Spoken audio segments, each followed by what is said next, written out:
साथियों नमस्कार। कृषि बाजार भरतपुर से मैं हरपाल सिंह। साथियों आज की चर्चा करेंगे सरसों, सोयाबीन, गेहूं और सनफ्लावर के बारे में।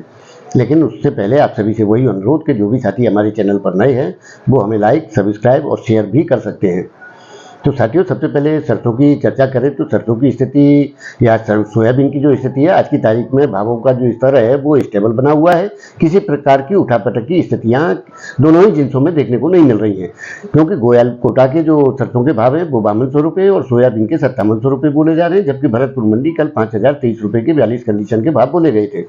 साथियों आने वाले दौर के अंदर जिस प्रकार से आवकों की स्थितियां देखने को मिल रही हैं, यानी कि आवकों में गिरावट का दौर देखने को मिल रहा है, जिसके चलते निश्चित रूप से आगामी दौर में सरसों के अंदर एक अलग स्थिति पैदा होने की संभावनाएं बनती हैं, क्योंकि किसान सरकार को समर्थन मूल्य पर ज्यादा से ज्यादा सरसों तोलना चाहता है, जिसके चलते उसने जो है सरसों खरीद केंद्रों पर गहमागहमी का दौर बना रखा है। जबकि दूसरी तरफ सरकारी गेहूं खरीद केंद्रों की हालत विपरीत है कि वहां अनेक सुविधाएं होने के बावजूद भी किसान वहां से नदारद है और अपना गेहूं मंडियों में समर्थन मूल्य से ऊंचे भावों पर नगद स्थिति में बेच करके भुगतान ले रहा है। तो साथियों जिसके चलते सरकार को निश्चित रूप से समर्थन मूल्य पर गेहूं की खरीद में संकट पैदा हो गया है और आने वाले दौर के अंदर सरकार अपने लक्ष्यों को किस प्रकार से पूरा करेगी, यानी कि आयात से भी पूरे करने पड़ सकते हैं सरकार को आने वाले दौर के अंदर गेहूं की स्थितियों के बारे में। साथियों आने वाले दौर के अंदर जिस प्रकार की स्थितियां देखी जा रही हैं कि सोयाबीन में अब सोयाबीन वाले भी जो कहने लगे हैं कि अमेरिका में बिजाई लेट हो रही है और उधर ब्राजील में बेमौसम बरसात के चलते सोयाबीन की कटाई प्रभावित होने के चलते आवकों में देरी की संभावनाएं और कुछ नुकसान की भी संभावनाएं व्यतीत की जा रही हैं। साथियों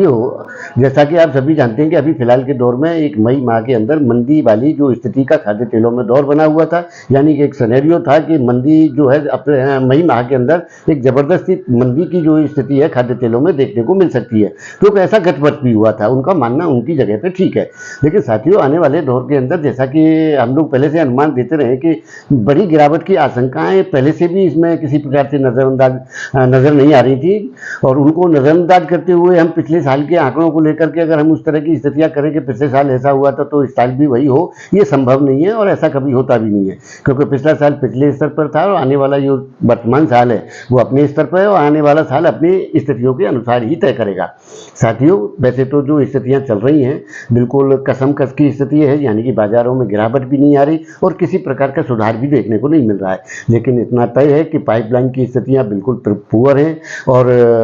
मिलों में उत्पादन नहीं है। उसकी स्थितियां भी अगर मांग और आपूर्ति की जो स्थितियां आएंगी तो उसके हिसाब से बाजारों में चाल की स्थिति देखने को मिल सकती है। लेकिन साथियों जैसे जैसे डिमांड की स्थितियां और सप्लाई के हालात बनेंगे उसी के आधार पर आगामी दौर के बाजारों की स्थिति तय होगी और उसके बाद में फिर मानसून की क्या स्थितियां रहती हैं और रबी सीजन की बिजाई के आंकड़े क्या रहेंगे, फिर उन आधारों पर आगामी जो है दौरों की चर्चाएं शुरू हो जाएंगी। लेकिन उसमें अभी साथियों समय है कि अभी उसमें 2 माह का टाइम है। जून माह के बाद में 20 जून के बाद जैसे जैसे मानसून सक्रिय होगा उसके बाद में फिर रबी खरीफ की फसलों के जो आंकड़े आएंगे उत्पादन के या बिजाई के या दूसरी तरह की चीज़ों के कोई उसके आधार पर बाजारों की रूपरेखाएं तय होंगी। तो साथियों आपको हमारी जानकारियाँ कैसी लगती हैं हमें कमेंट करके जरूर बताएं। तब तक के लिए कृषि बाजार की ओर से आप सभी का बहुत बहुत आभार, धन्यवाद।